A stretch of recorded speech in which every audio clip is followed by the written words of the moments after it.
August 14, 2005, Helios Airways Flight 522 departed from Cyprus for Athens, Greece, as per the regular routine at 9 a.m. The pilot spoke to the airport's air traffic controller, ATC, for the last time at 9:20. About half an hour later, after entering Athens airspace, contact was attempted from Athens airport with the aircraft. But despite many attempts, Athens ATC could not make any contact with the pilots.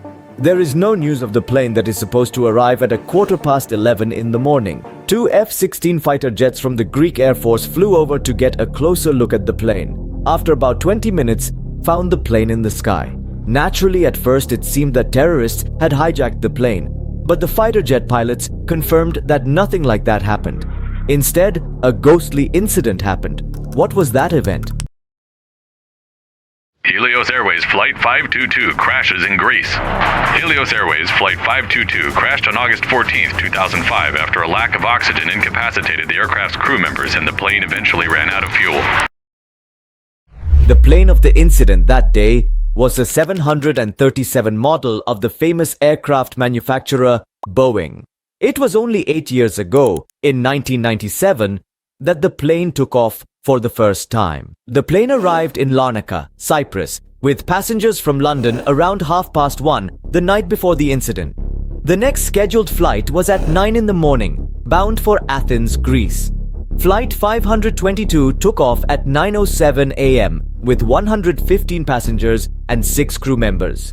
Hans-Jürgen Martin, a 58-year-old German pilot with nearly 35 years of flying experience, was the captain for the day. He was accompanied by Pampas Karalambas as co-pilot. After the plane arrived from London the night before, the flight crew informed the ground crew at the airport about a problem with one of the plane's doors. An airport engineer switches the door pressurization system from auto to manual to thoroughly test the entire door. There was no other way to test it but with the engine off. But the engineer forgot that the system should be auto again at the end of the test. As a result, the pressurization system of that door is manual without everyone's knowledge. Here, it is good to say that controlling the pressurization of the aircraft is very important. At the altitude at which airplanes normally fly, the oxygen content in the air is quite low.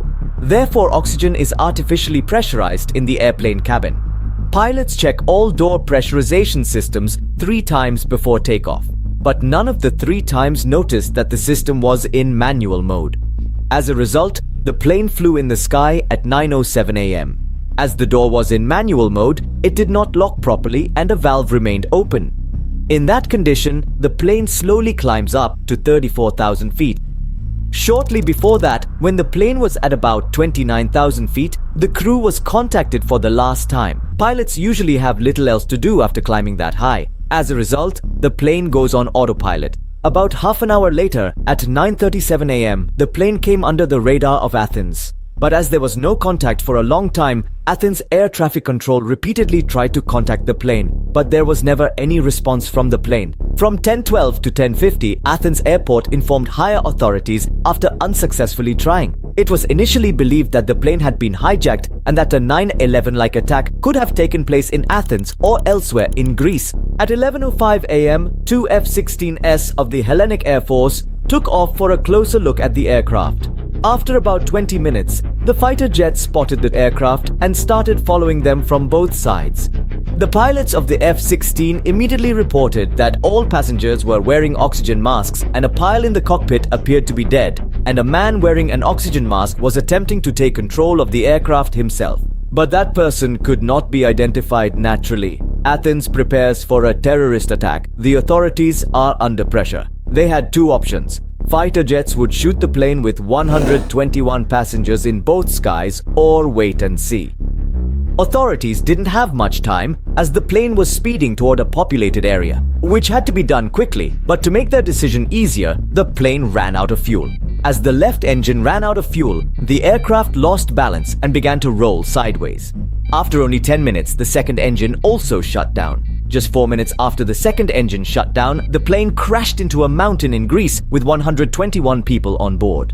no one could be rescued alive. All 121 passengers died. Initially thought to be a terrorist attack, evidence soon began to suggest otherwise. All passengers, including the pilot, are found wearing oxygen masks or hanging oxygen masks in front of their seats. Such oxygen masks are available only when the oxygen in the aircraft cabin is depleted. But the problem is that there is only 15 minutes of oxygen in each mask. So the pilots had to do what they had to do quickly. But in reality, the pilots did nothing, and it was not even possible to communicate with them. Naturally, the blame started on the pilots first.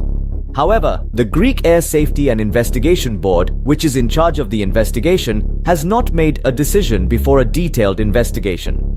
The aircraft's black box containing the flight data recorder (FDR) and cockpit voice recorder (CVR) was soon recovered.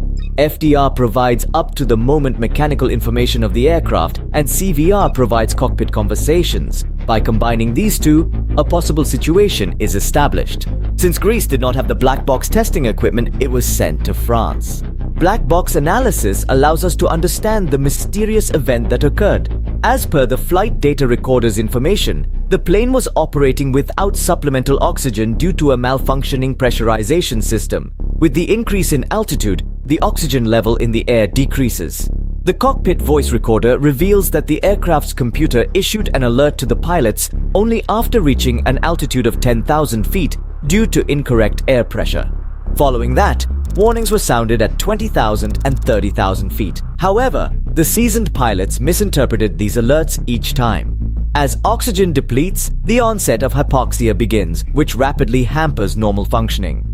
At greater altitudes, the effects of hypoxia are exacerbated, rendering people incapable of estimating a 10-foot height, thus leading to a gradual descent death. As the plane ascended beyond 10,000 feet and oxygen levels dwindled, the pilots began to experience hypoxia, though they were unaware of it. Upon reaching 20,000 feet, the oxygen supply was reduced by 25%. When they eventually reached an altitude of 34,000 feet, both pilots presumably died from hypoxia. As a result of hypoxia, they were unable to make any rational decisions prior to their death. But this theory is questioned by the body found in the pilot's cockpit.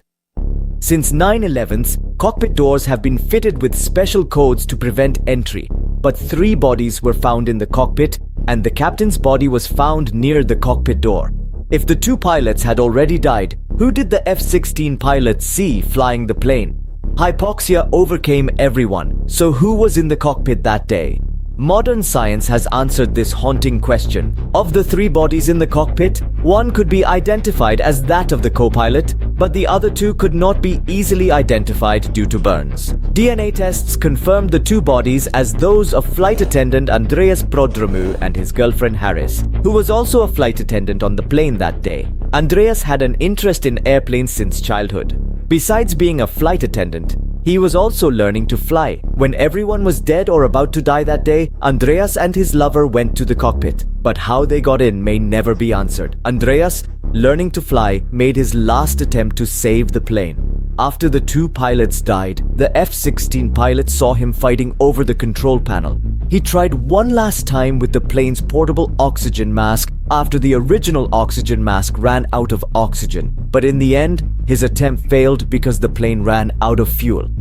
At the same time, the answer to the ghostly question that day at the last minute, not a ghost, but a flesh and blood man was piloting the plane.